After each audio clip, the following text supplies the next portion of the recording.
జై శ్రీరామ్, జై అంటే ఏంది అసలు చెప్పండి మీరు? జయము కలుగుగాక, జై శ్రీరామ్ జయము కలుగుగాక చెప్పండి. అంతే. మళ్ళీ అదే దృష్టిలో శ్రీరాముడు దేవుడే కాదన్నారు మీరు. ఎవరండి? మీ దృష్టిలో శ్రీరాముడు దేవుడే కాదు అని. అవును. మరి జై శ్రీరామ్ అనండి. జై చంద్రబాబు నాయుడు అనడంలో ప్రాబ్లం లేదు, జై శ్రీరామ్ అనడంలో ప్రాబ్లం ఏంటండి మీకు? చెప్పండి, మీరే చెప్పండి. అదే అన్నానండి నేను చూసారా, అర్థం చేసుకోలేదు. భారతదేశంలో డెమోక్రసీ ఇష్టం కానీ భారతదేశంలో వేదం ఇష్టం లేదు, భారతదేశంలో రామాయణం ఇష్టం లేదు, భారతదేశంలోని భగవద్గీత ఇష్టం లేదు, భారతదేశంలోని మహాభారతం ఇష్టం లేదు. మనం అంతా ఒకటే అని చెప్తారు. అందరి ప్రసాదాలు తినరు, అందరి గుళ్ళకి వెళ్ళరు, అందరి దేవుళ్ళ గురించి వక్రీకరిస్తారు. దీన్ని ఏమంటారు సిరాజ్ భాయ్? మీరే చెప్పండి ప్లీజ్. సార్, ఇప్పుడు మీరు ఏదైతే ఒక నెగిటివ్ మైండ్ సెట్ తో ఇక్కడ కూర్చొని నెగిటివ్ అంటారు. ఎందుకు అంటారు సార్? ఇప్పుడు ఇక్కడ చెప్పే విషయం ఏంటంటే, మీరు ఏదైతే నెగిటివ్ మైండ్ సెట్ తో ఇక్కడ కూర్చొని ఉన్నారో క్వశ్చన్స్ కూడా అదే అడుగుతున్నారు మీరు. అందుకే ప్రార్థించండి అంటున్నా. ఎందుకు ప్రార్థిస్తే శైతాన్ వెళ్ళిపోతుందా? మీద ఉన్న శైతాన్ ఉందా లేదా అనేది శైతాన్కే తెలియదు. కాబట్టి ఏంటంటే విషయం ఏంటంటే, ఒక విషయాన్ని ఒక క్వశ్చన్ అడిగినప్పుడు ముందుగా మీరు ఆ క్వశ్చన్ని తెలుసుకునేటువంటి ప్రయత్నం చేయాలి. మీకు తెలిసింది ఒకటి ఉంటుంది, చరిత్ర ఒకటి ఉంటుంది. మీరు చెప్పారు ఇప్పుడు పాకిస్తాన్తో మనకు సంబంధం ఏంది, నెహ్రూ రాసినటువంటి పుస్తకాలతో మనకు సంబంధం ఏముంది, మనకు కావాల్సింది ఏంటి ఇక్కడ? పుస్తకాలుగా సార్, రాజులు రాజ్యాన్ని పాలించారు, నాయకులు భారతదేశాన్ని పాలించారు. ఈరోజు పాఠ్య పుస్తకాల్లో వేదం లేకుండా చేశారు. ఋగ్వేదం అజుర్వేదం అని చెప్పారు తప్పితే కానీ ఆ వేదాలు ఏం చెప్తున్నాయో చెప్పలే. చిన్నప్పుడు అంతే చదివాం, రేపు మా పిల్లలు అదే చదువుతారు. మీలాంటి వాళ్ళకి చాలా టైం ఉంది. మీరు 4 వేదాలు ఎప్పుడు చదివేశారో కూడా నాకు అర్థం కాదు. కానీ చదువు వచ్చిన మాత్రం స్టేజ్ మీద 5 వేదాలు, ఆ 5 వేదాల యొక్క సారాంశం 5 కాదండి, 4 వేదాలు. 4 వేదాలు, 5 కాదు.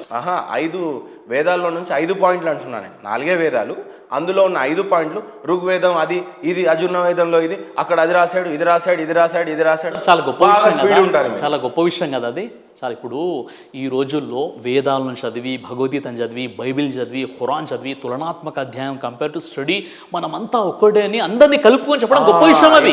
చాలా గొప్ప విషయం, చాలా గొప్ప విషయం. ప్రైజ్ ద లార్డ్ ఎందుకు అన్నారు? ఇప్పుడు మీరు ఒక విషయం స్టూడియోలో అనాల్సిన పని లేదు, ఒక విషయం ఏ ఒత్తిడికి లోనవ్వాల్సిన పని లేదు. అదే స్టేజ్ మీద అల్లాహు అక్బర్ అనేయండి, ప్రైజ్ ద లార్డ్ అనేసేయండి, జై శ్రీరామ్ అనేసేయండి. అందరికీ దేవుడు వేదాలు ఒకటే చెప్తున్నాయి, ఒకటే దేవుడు వేదం బోధించింది అని చెప్పండి.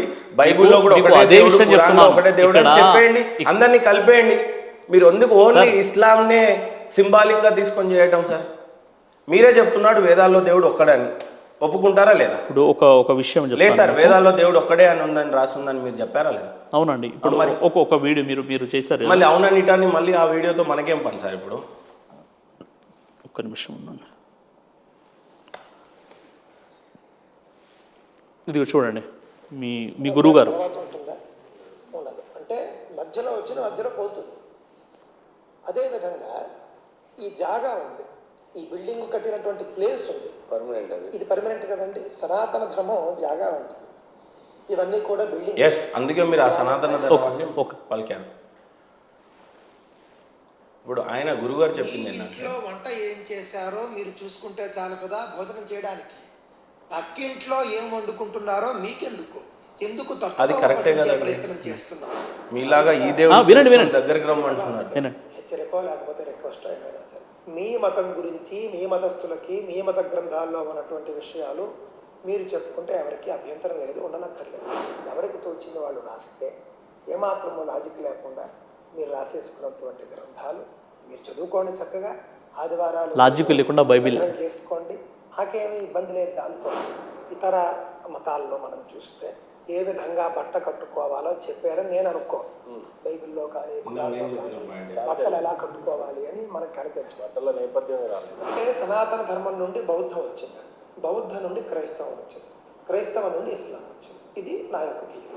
ఈ విధమైనటువంటి ఇన్సెక్యూర్ ఫీలింగ్తో బాధపడేటటువంటి మతాలు, ఇన్సెక్యూర్ ఫీలింగ్తో బాధపడేటటువంటి దేవుడు, నన్ను తప్ప నువ్వు ఎవరిని పూజించకూడదు, ఎన్నిసార్లు ఉంటుందో తెలియదు వీళ్ళ గ్రంథాల్లో, నన్నే పూజించాలి.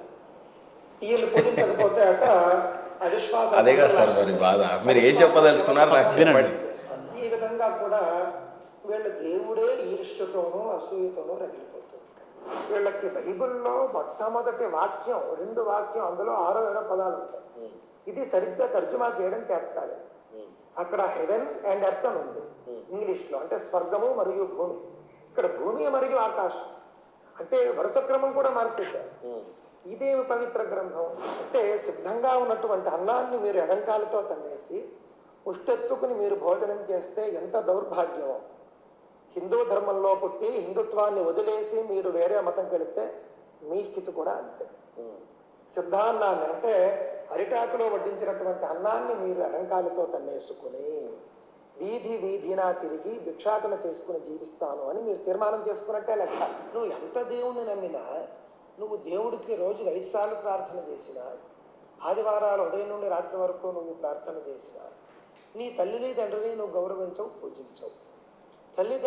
తల్లిదండ్రుల కంటే కూడా దేవుడే ఎక్కువ అని చెప్పేటటువంటిది ఏదైనా ఒక మతం ఉంటే అది దాన్ని మనం యాక్సెప్ట్ చేయడానికి పితృదేవో భవ. ఇట్లా మీరు ఏదైతే చెప్పారో ఇంకా చాలా ఉందండి, ఒక 10 మినిట్స్ ఉంది అది. ఇక్కడ విషయం ఏంటంటే సంతోష్ ఘనపాటి గారు ఏం చెప్పారంటే, మీరు మీ మతం గురించి మీరు చెప్పుకుంటే చాలా మంచి విషయమేనండి, ఇతర మతాల జోలికి వెళ్ళకండి అని ఒక విషయం హెచ్చరిక, తర్వాత మనవి కూడా అని చెప్పేసి, ఇలా సంతోష్ ఘనపాటి గారి వీడియోలు చూసినట్లయితే ఇతర మతాలలో వస్త్రాధారణ గురించి చెప్పబడలేదు.